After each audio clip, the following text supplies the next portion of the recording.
d'abord, il faut savoir que l'argile, ou plutôt les matériaux argileux, sont les principaux constituants pour la fabrication des tuiles et des briques. C'est une matière première qui est naturelle, abondante et géosourcée.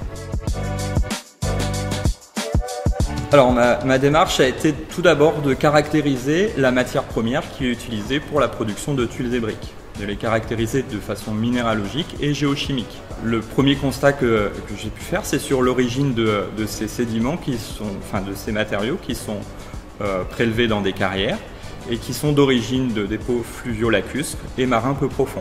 C'est d'ailleurs ce qui se forme le plus actuellement à l'échelle de notre territoire, selon nos conditions climatiques.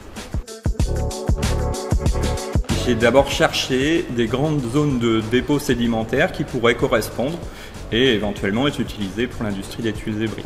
Après avoir fait une cartographie, donc c'est plutôt des zones de type barrages, ports, canaux et puis au niveau des estuaires.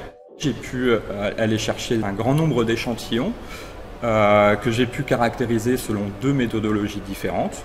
D'une part, la caractérisation classique utilisée dans l'industrie des tuiles et briques, et d'autre part, une caractérisation beaucoup plus basée sur la minéralogie, ce qui m'a permis de mettre en place un cadre minéralogique de référence qui permet de déterminer si un sédiment peut, de quelque nature qu'elle soit, être utilisé pour la production de tuiles et ou de briques.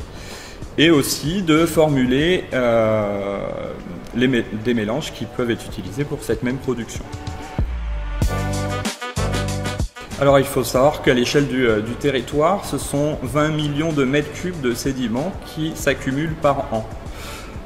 Parmi ces 20 millions de mètres cubes, grâce aux deux caractérisations, on a pu mettre en évidence qu'entre 5 et 7 millions de mètres cubes pourraient être utilisés pour la production de tuiles et briques, et peut-être même plus avec les mélanges. Ces chiffres sont plutôt importants puisqu'on a un volume qui est 2 fois plus important que ce qui est actuellement utilisé par l'industrie des tuiles et briques.